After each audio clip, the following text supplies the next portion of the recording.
To everyone, this is Rabbi Moshe Otero, Ways of Israel, also known as Darchei Israel, and in Spanish, Los Caminos de Israel.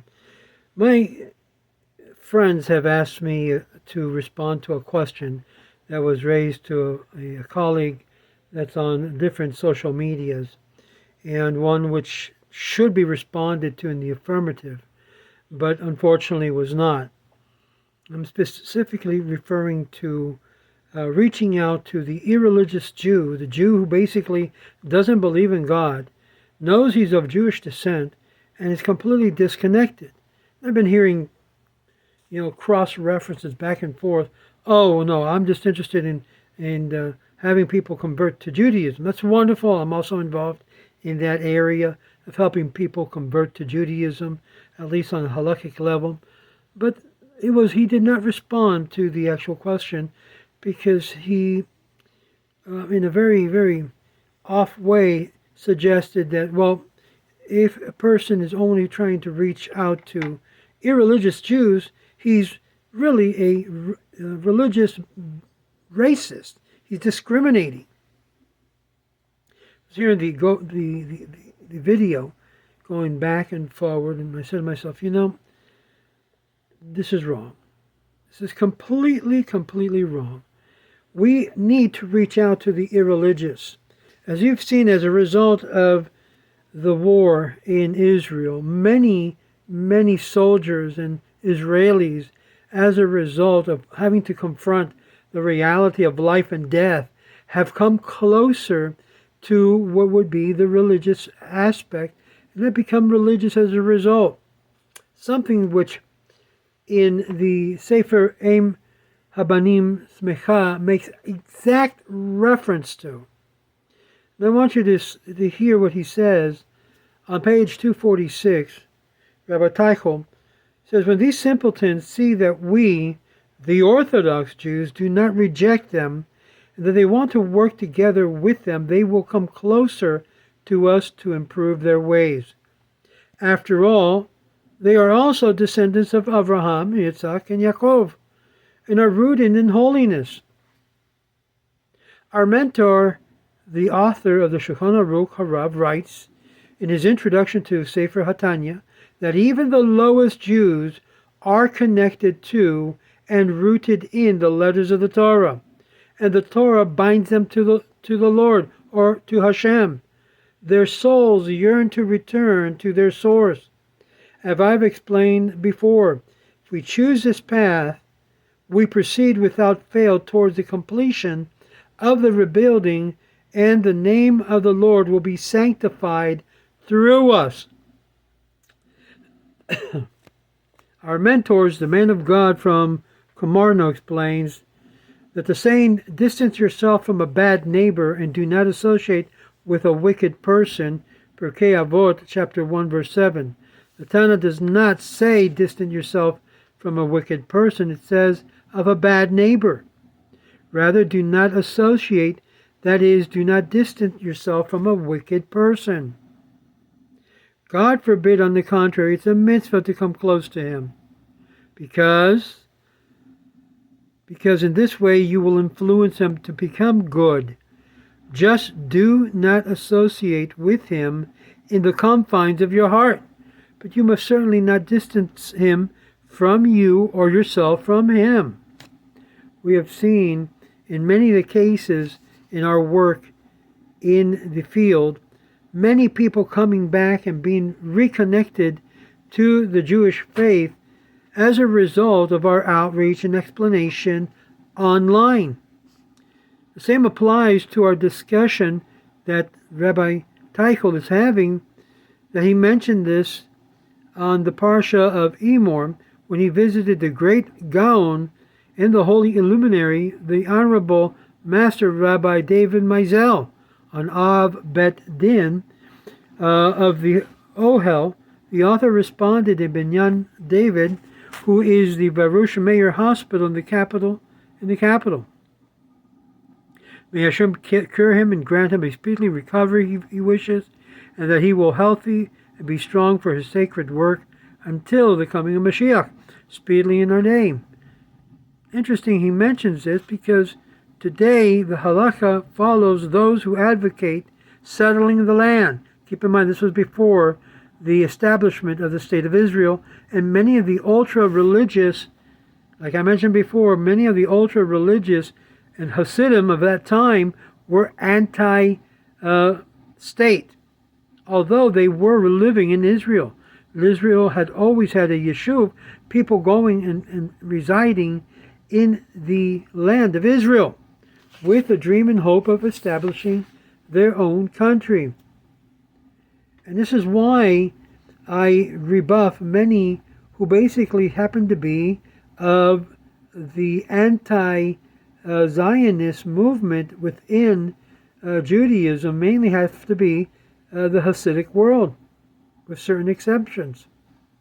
And we will preface these wonderful words of the mentor Kedushat Levi, that they are unresolved questions in the Talmud, and the Chazal says, he quote, which stands for Teshuvi Yitretz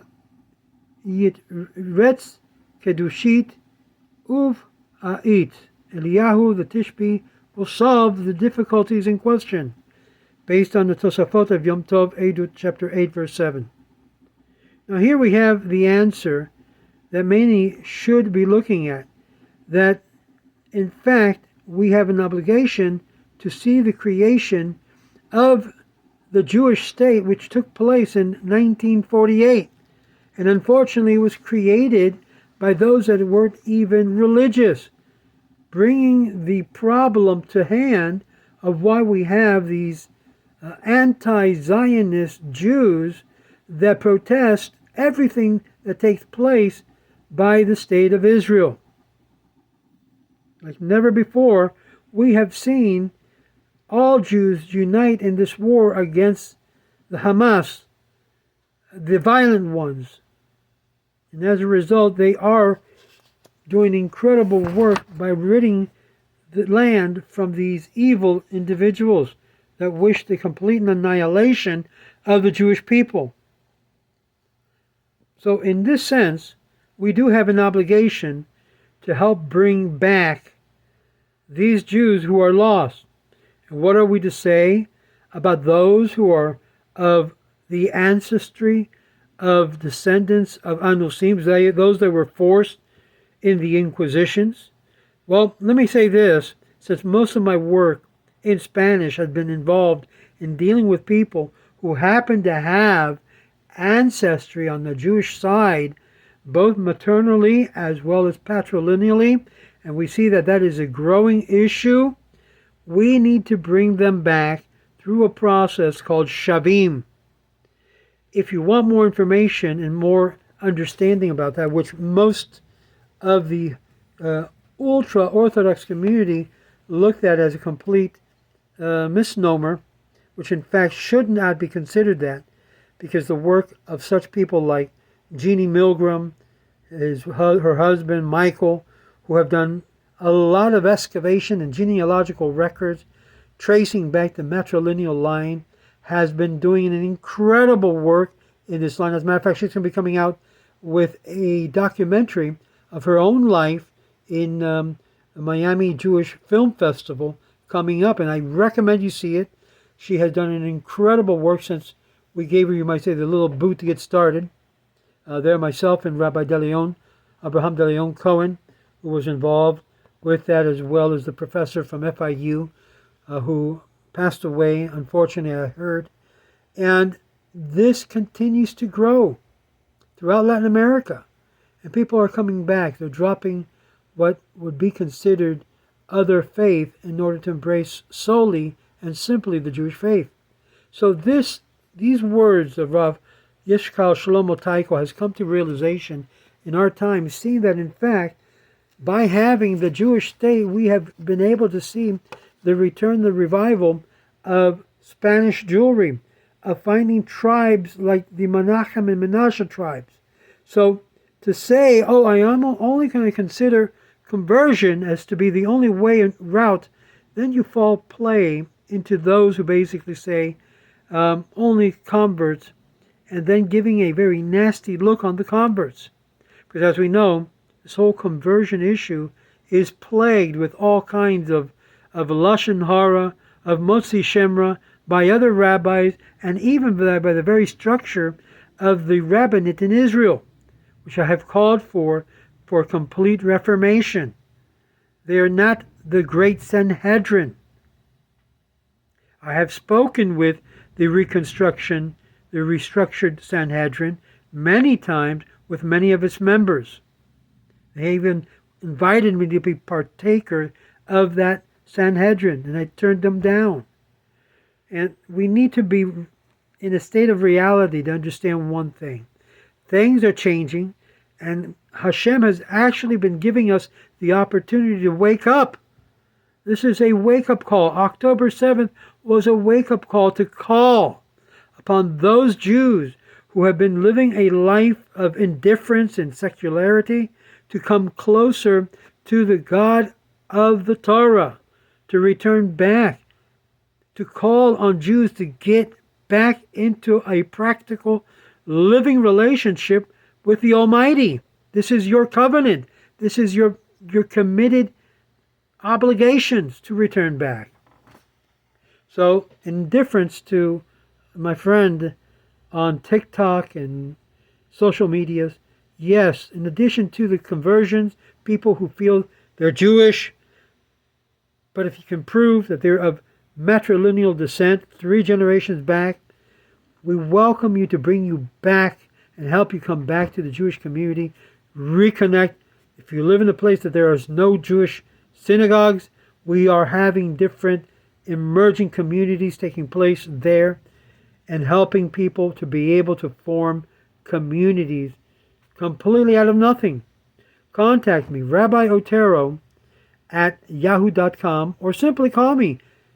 My WhatsApp number is well listed, 786-306-8211. We have over 10 rabbis on board working in Latin America and hopefully here in the United States in this field, in this area, to help bring Jews back. There are many of them out there looking for the opportunity to return back to their Jewish roots. If you need help, contact me. I'll be more than happy to help you and guide you what you need to do. May you have a Shabbat Shalom Mevorach and an easy fast, those who are fasting today. Shalom, shalom.